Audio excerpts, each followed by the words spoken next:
Hey folks, welcome back to the channel. We got a Tarkov update video today for you. A couple of big things. One, I got to cover something I missed in my last video, kind of embarrassingly, with the tutorial. We got some technical updates and some balance changes, some major balance changes that are going to impact the game pretty big time. So we'll get into those. Then I want to give you a little bit of quick information about queue times and stuff like that to try to help people out that are having long queue times. And then we got a pretty big cheating message in the official Discord, the Tarkov official Discord. So we'll explain that. So let's not waste any more time and get you guys all up to speed. Okay, so first things before we get into the technical updates and stuff, the tutorial, what was actually changed, and it's changed a couple of times, but here's where we sit now. When you complete the tutorial, you are given a found and raid GPU, a found and raid LEDX, and the MPX that a lot of people found. It was just the one that was on one of those bodies as you were working your way out of the Terra Group building. There was a stretch of time there where you got all of that plus 2.5 million rubles, and before even that, you got you could loot everything and you got out with whatever you looted, including, and there was a LEDX that was hidden. I guess there might have been a GPU or something, I don't know. I got through it. I had a bag full of junk and stuff, escaped. That was all I had, and it's all I cared about. This was what a lot of people were considering restarting their accounts for. That is just, it's really silly to think that that's going to help you out. I understand how tempting it is to go after an LEDX or GPU, but they're really common. I've already found 2 LEDXs, and not in like crazy places, just in med bags on customs. So the LEDXs are out there. I haven't found any GPUs, but I haven't been searching PCs either. So they're going to be out there. Even if you want to reset your account, you're not going to be able to reset it to like December 5th or something like that, or 2nd. I can't remember what it is. It might be different for everybody depending on the first day you played, but you're not going to be able to reset your account till then anyways. And if you reset your account, you're going to lose all your drops, everything else that you got in between there, all of your progress. It's just not worth it. So that was the bit of news I missed in my last video. So that's covered. Let's talk about the technical updates. First things first, some details. They got an update last night, yesterday morning, sorry. Fixed an issue where texture quality was incorrect when the Streets of Tarkov lower texture resolution mode graphic setting was enabled after visiting traders. I didn't see this, I don't play with this, but I know a lot of you guys do for Streets, so good fix. Hopefully it sticks. Updated DLSS version. Please note that in some situations, changing the DLSS preset may improve the display and quality of the reticle in optics. Okay, I have played around with this a little bit, and this, I don't know if it's going to matter on per machine, but what this is talking about is in your graphics, if you turn DLSS on, so I run quality, there's a presets FJ and K in here. K is always what I've ran, and it worked fine until this update, and now scopes are blurry, so I've just had it off. I'll play with it again some more today, but it didn't fix anything yesterday. I still have DLSS off, which is unfortunate because it does help, but it is just where we're at. Now, they said they're beginning the compensation process for all players who encounter various issues upon the release of Escape from Tarkov. So what you're going to get as a bear, you're going to get Classic and USEC Night Patrol in-game PMC sets. If you've already purchased these sets, you'll receive an in-game reward. This in-game reward was 1,000,000 rubles. So I guess you could make a joke about pay to win there, because if you paid your $12 or whatever it was, you got 1,000,000 rubles. Anyways, you're going to get your clothes unlocked. Okay, so if you're looking for where it is on your USEC, it's just right here, 4 down from the top. It's going to be the same with your pants. These clothes here are what you got. If you want to change them, you can change them there on Ragman Services or on your overall character, which I'm going to have to hide my screen here. Right here, you can change them on this deal, and that will put the correct clothing, the ones that you got, for free if you so want them. Okay, then just a quick, they had a technical update aimed at stabilizing the optimization and the performance of game servers. We're seeing about one of these every day, so it's going to be going on. The game doesn't stop, but raid on servers that you will go into. Oh my God, let me just read this. The game will not be stopped. However, the raid time on servers undergoing the updates will be reduced to 10 minutes. So if you are in a raid and you notice all of a sudden, if you get a message that says your raid's going to end, 2 things. Yes, your raid's going to end. You should get out. But whenever they end a server, a match like that, in the past, if you don't get to extract, you don't get a run through. You essentially get a free extract when they shut. They don't like, they're not like, oh my God, we're just going to shut the server down in 5 minutes. And if you don't get out, you don't get out. You're fucked. They, thank God, whenever they do this on the servers, they basically give everybody a free extract. So, and this has happened for years. I have done this multiple times myself. I haven't done it this wipe yet, but there will be something in the message that basically indicates that you can get a free extract when that pops up in raid. So keep that in mind. Okay, now the balancing changes. This is the big meat and potatoes of what happened today, and there's some huge ones in here. First off is test drive. Part 2, 3, and 4 got changed. Now, a lot of us were hoping that we're just going to make the 2, 3, and 4 like 5 and 6. I guess 4 is that way too, where any kill counted. There were more kills, but scavs and PMCs both counted. We were kind of hoping that was going to be the change. It doesn't look like that's what happened, but they did open up each of them to 3 maps. So Test Drive Part 2 is now available on Streets, Ground Zero, or Interchange. That is the SR2. Test Drive Part 3 is on Lighthouse, Reserve, and Customs. This is the AK-12. And then Test Drive Part 4 is on Shoreline, Woods, and Lighthouse. This is the RPD. This will be great for so many different reasons. One, it makes it so you don't have to run the same damn map. You can kind of rotate it around and mix it up. Shoreline wasn't too bad for Part 4, but Lighthouse was like terrible for Part 3. And Streets was kind of hit or miss on Part 2. But now that you can do different maps, especially if you have a trouble running Streets, you can at least go to Interchange or Ground Zero to give it a shot. Now, this is also going to change Lighthouse up insanely. Like it or not, Lighthouse was a better map before they put Test Drive Part 3 on there. Test Drive Part 3 meant that almost half of the people on the map, if not more, the only thing they were doing was running to kill players and then extract. So the two things you got somebody who was in and out of raid real quick, who killed a couple of players, half the map is dead and you never even see them, and you never even know they were there, or you end up with 2 or 3 fucking people sitting at an extract just waiting for somebody to come by, because that was the only way you could get kills consistently on Test Drive Part 3. It was just sitting and waiting on high traffic areas, and it just made the map miserable, and it made people not want to play it. So hopefully with that moving off of Lighthouse, you'll get more regular players who are there for the loot, which will overall increase the rotation, the flow of the map into a more, it won't be so shitty. Let's just put it that way. But we'll see. That's my thoughts on it. Only time will tell. Next big one is, let me actually zoom this in a little bit. The 308 Marlin Express cartridge is no longer available for purchase at the Loyalty Level 2 Jaeger. Instead, it is available on Loyalty Level 2 Mechanic. So that is this basically M80 round, the equivalent of 42 pen, 80 damage that you could put in the lever actions.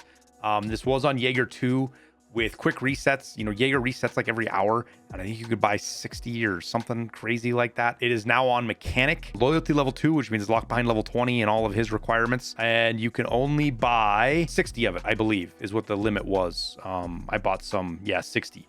And that's with EOD, and unheard, which does that make it 40 for everybody else? I don't remember. Either way, you can buy it from Mechanic, Loyalty Level 2 now, and his resets are much longer, so there won't be so much of the ammo. They also screwed with the price of the LKT. It is now 199 rubles a round, and you can only buy, you can buy 96 of it. I think that's more than you could buy before, but I can't remember exactly. Either way, you can buy 96 of it now. The M16A2, this is a great change too. The M16A2 is now on Peacekeeper Level 1. This is the single and burst fire variant. It doesn't have full auto. Old school, a lot of gun guys love this gun, but it's on Peacekeeper Loyalty Level 1 now. I can't remember where it was before, but it was harder to get, but it's there. So cool little gun to run, not too expensive at $738, and runs your M4 parts and stuff like that. So it's there. You can have at it if you so desire. And then last and probably least, actually, Greater Heights Part 1 had the Remington 700 preset changed a little bit. The reward is all, so it's just moved around. That's all it is. I can't look at it, but it's they monkeyed around with that somehow. Okay, let's talk about PMC queues and scav queues and explain what's going on here. I know don't take that. I'm not excusing anything. I'm not making excuses. I'm explaining to you what is happening, so pragmatically you can hopefully find ways around it. Queue times for PMCs and scavs are directly a result of the map you play on. Near as we can tell, servers are set up with specific maps. It's not like a server can be a reserve server, a custom server, or whatever, and just rotates around based on need. A server is a reserve server, period, and it's only got reserve map, or it's only got customs map, or whatever it might be. So when you load into a customs map, there's only a limited number of servers. So if a lot of people are playing customs, your queue times are going to go up because you're waiting for players to work through and open up new servers. This applies to both PMCs and scavs, but scavs are where you're seeing it the worst. There's two reasons for this. One is everybody tries to scav at the start of the wipe. They lose their gear. They've got gear fear. They just want a little bit of money. They're looking for a quick run. They don't want the stress of a PMC raid, whatever. A lot of people scav early on. and they scav a lot, basically on their every time they do their timer. So that means you have lots of people trying to get into a map. Second, maps are not created for player scavs. Player scavs have to load into an already created map that has had some PMCs die on it and has created room for them to join. So because of this, when you have a map like, let's say, Streets, where not a lot of PMCs are loading on, so not a lot of servers are being created, but people love to scav to, you have fewer servers and more people, so you get really long scav times. And this applies to mostly the maps, the best maps that people love to scav to: Streets, Lighthouse, Reserve. I've even seen some longer ones on Interchange. So when you are trying to go into a raid as a scav, your best bet is to avoid, if you're on a scav timer for more than like 6 or 7 minutes, back out and pick a different map. Okay, that's my suggestion for it. I never go any longer than that. My favorite map to scav right now is Shoreline, because it's got almost all loot in there. You can either hit filing cabinets or computers and admin at the resort. It's got medical loot at the resort. The farm has got an absurd amount of loot into it. The villages and cottages have good loot. And there's even stuff scattered all over the place that you can loot if you don't want to go to those POIs. I've been scavving almost entirely Shoreline, and it's been great for me, and the timers are short. This also applies to Woods and Customs. You can get into there quick, and Factory, you get into there quick as well. Streets, Interchange, I think even Ground Zero's got really long times. Lighthouse and Reserve, I just don't scav into those. Now, this is an unconfirmed theory, okay? This isn't set in stone. I don't want to hear about them. Well, actually, that's not how it works. I don't know how it works. All I can tell you is anecdotally what we have seen over the years. Many years. This is experience from not just me, but lots of the guys I play with that have been playing Tarkov forever. When you squad up, you seem to be put into a priority queue. I think this is why a lot of people think streamers have priority queues, because a lot of them play in groups. And because you're in a squad, you get in faster. We have noticed that. We've tested it every wipe, that if you try to load into, like, let's say a Streets raid as a group, you'll get in like 6, 7, maybe 8 minutes. But if you do it as a solo, it takes 15 or 20. Again, it's anecdotal. It's not rocket science or rock hard science. Oh, I went to rocket science. Anyways, it's something to keep in mind. And a lot of people, when they go in, what they'll do is they'll create a group and they'll invite somebody. And as soon as that person joins, they just start. Even if that person backs out or you kick them, apparently any of that kind of stuff, there's all sorts of theories to it. If you can run in groups, run in groups. So that's that.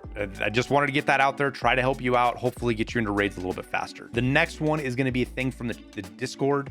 I'm going to pull it up on my Discord, actually. A message from BSG on the official Tarkov Discord about stuff they deal with. And essentially, all of this text says that if they catch you, your Discord account, in a cheater's Discord, and that is anybody who is dealing with RMT or cheat or anything related to those Discords, and this is at their discretion.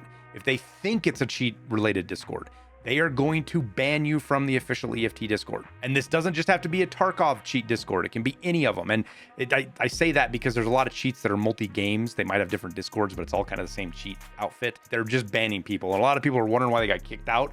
And this is why. And if you have a buddy who's telling you, oh, I got banned from the OEFT Discord and the story sounds sus, and you've been sus about that guy, there's a little bit more proof that your buddy's probably cheating. Especially the real common one we hear is, oh, I sold my account. You know, your buddy he just sold his account, but he's playing again all of a sudden. Yeah, okay, bud, you just also happen to get banned from the OEFT Discord too, huh? And they said simply being present in cheat-related Discords increases their visibility and legitimacy. If you join those servers, even out of curiosity, you will be banned here, and any appeal will be immediately denied. So zero tolerance policy for being in cheater Discords. So just don't do it, even out of morbid curiosity. But if you are going to do it on a burner account, because I know the curiosity's there. I go into the cheater Discords with burner accounts too, because that's how I keep up to date. I kind of watch what's going on, and I have better knowledge than the random Reddit idiots or the people on Twitter who, the BSG sells cheats to cheaters, you know, fucking kind of stuff. You can actually see what they're talking about, and it's gotten a lot harder. But I actually got one of my accounts banned too, one of my burner accounts, because I was in the EFT Discord and one of the cheater Discords. And so it happens. They do it. It is part of it. And before you're like, well, Airwing, why are you in cheater Discords? Dude, I do content on cheating, and people are always talking about cheating in my Discord or in my chats in Discord, and I like to be informed. So I go where the information is. The information isn't Charles, Dick, and Harry in the fucking in Twitter comments who have absolutely no idea what they're talking about. It's in the cheater forums and stuff like that. But be very careful. If you do start playing around in this world, be very, very, very, very careful. There is a lot of malicious software and malicious practices. If you're gonna do this, do not do it on your primary PCs if you can help it. I don't.